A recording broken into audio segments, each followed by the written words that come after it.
Hi hello నమస్తే welcome back to Anirudh views. ముందుగా అందరికీ ఉగాది శుభాకాంక్షలు. తెలుగువారి సంవత్సరాది ఈ ఉగాది. ఉగాది పండుగతో మనకి కొత్త సంవత్సరం ప్రారంభమవుతుంది. ఈ సంవత్సరం పేరు శ్రీ క్రోధీనామ సంవత్సరం. మొత్తం తెలుగు సంవత్సరాలు 60. అవేమిటో మనం ఈ వీడియోలో తెలుసుకుందాం.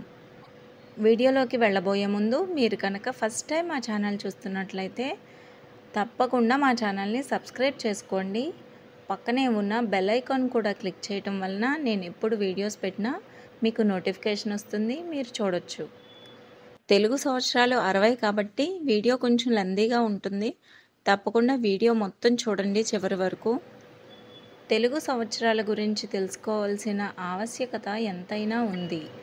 మొత్తం తెలుగు సంవత్సరాలు 60. తెలుగు సంవత్సరాల పేర్లు, వాటి అర్థాలు మనం ఇప్పుడు తెలుసుకుందాం. 60 సంవత్సరాలలో మొదటిది ప్రభవ. ప్రభవ అంటే ప్రభవించున్నది, అంటే పుట్టుక అని అర్థం. రెండవది విభవ, వైభవంగా ఉండేది అని అర్థం. మూడవది శుక్ల అంటే తెల్లనిది, నిర్మలత్వం, కీర్తి, ఆనందాలకు ప్రతీక. 4వ సంవత్సరం పేరు ప్రమోదూత, ఆనందం, ప్రమోదభరితంగా ఉండేది ప్రమోదూత. 5వ నామ సంవత్సరం ప్రజోత్పత్తి నామ సంవత్సరం. ప్రజ అంటే సంతానం, సంతాన వృద్ధి కలిగినది ప్రజోత్పత్తి నామ సంవత్సరం. 6వది అంగీరస. అంగీరసం అంటే శరీర అంగాల్లోని ప్రాణశక్తి, ప్రాణదేవుడే అంగీరసుడు. ఆ దేవుడి పేరు మీదే ఈ పేరు వచ్చింది అని అర్థం. 7వది శ్రీముఖ అంటే శుభమైన ముఖం. ముఖం ప్రధానాంశం కాబట్టి అంతా శుభంగా ఉండేదనే అర్థం. 8వది భావ. భావ అంటే భావరూపుడిగా ఉన్న నారాయణుడు. ఈయనే భావనారాయణుడు.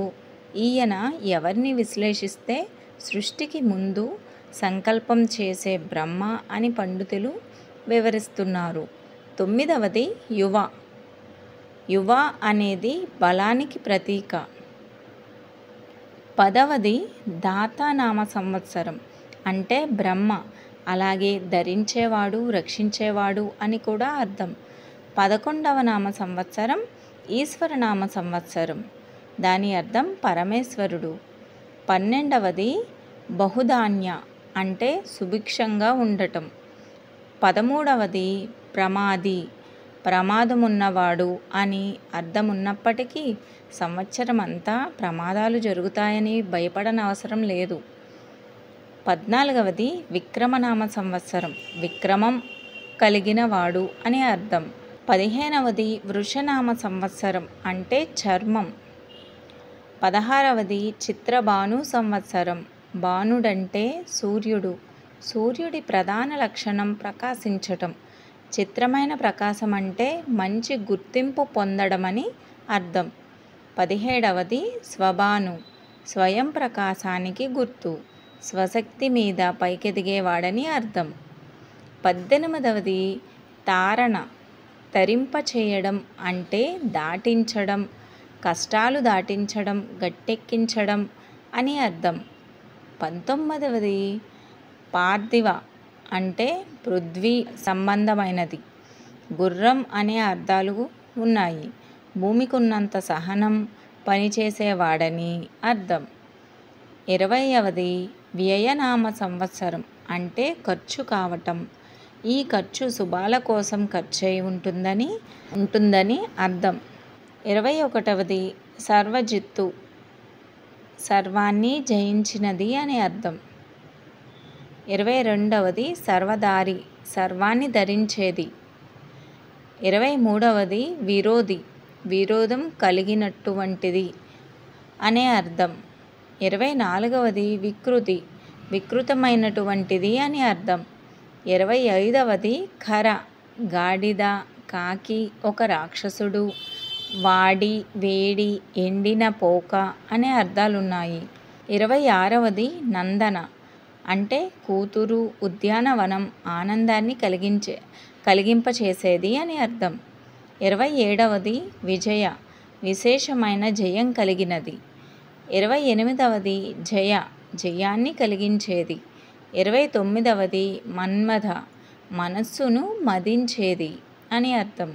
30వది దుర్ముఖి, చెడ్డ ముఖం కలది అని అర్థం. 31వది హేవలంబి, అంటే సమ్మోహనపూర్వకంగా విలంబి చేసేవాడని అర్థం. 32వది విలంబి, అంటే సాగదీయడం.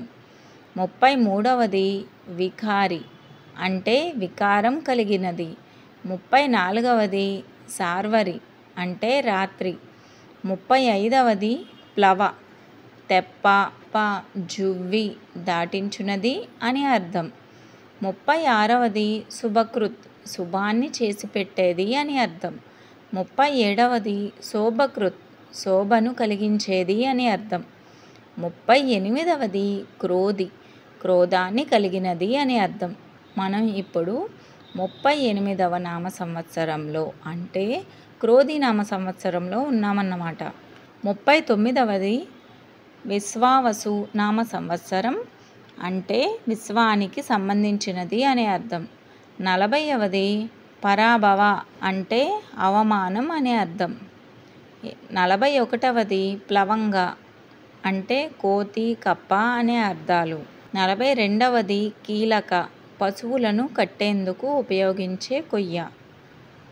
43వది సౌమ్య, మృదుత్వం కలిగినది అని అర్థం. 44వది సాధారణ, అంటే సామాన్యం అనే అర్థం. 45వది విరోధీకృత్, అంటే విరోధాలను కలిగించేది అని అర్థం. 46వది పరిధావి, అంటే భయకారకం అనే అర్థం. 47వది ప్రమాదీచ, అంటే ప్రమాదకారకం అనే అర్థం. 48వది ఆనంద, ఆనందమయం అనే అర్థం. 49వది రాక్షస, అంటే రాక్షసత్వాన్ని కలిగినది అనే అర్థం. 50వది నల, అంటే నల్ల అనే పదానికి రూపాంతరం. 51వది పింగళ, అంటే ఒక నాడి, కోతి, పాము, ముంగిస అనే అర్థం. 52వది కాలయుక్తి నామ సంవత్సరం, కాలానికి తగిన యుక్తి కలిగినది అని అర్థం. 53వది సిద్ధార్థి, అంటే కోర్కెలు సిద్ధించినది అని అర్థం. 54వది రౌద్రి, రౌద్రంగా ఉండేది అనే అర్థం. 55వది దుర్మతి, దుష్టబుద్ధి అనే అర్థం. 56వది దుందుబి, అంటే వరుణుడు అని అర్థం. 57వది రుధిరోద్గారి నామ సంవత్సరం, అంటే రక్తాన్ని స్రవింపచేసేది అని అర్థం. 58వది రక్తాక్షి, ఎర్రని కన్నులు కలది అని అర్థం. 59వది క్రోధన, అంటే కోప స్వభావం కలిగినది అని అర్థం. 60వది అక్షయనామ సంవత్సరం, అంటే నశించనిది అనే అర్థం. ఇవండి మొత్తం తెలుగు సంవత్సరాలు, వాటి అర్థాలు. వీటి గురించి తెలుగు వారందరూ తెలుసుకోవాలనే ఉద్దేశంతో నేను ఈ వీడియో చేశాను. మీకు గనక మా వీడియో నచ్చినట్లయితే తప్పకుండా లైక్ చేయండి, షేర్ చేయండి. ఈ వీడియో ఎలా ఉందో తప్పకుండా కామెంట్ చేసి మీకు ఎలా అనిపించిందో మీ ఫీడ్బ్యాక్ని నాకు అందచేయండి. Thank you for watching my channel.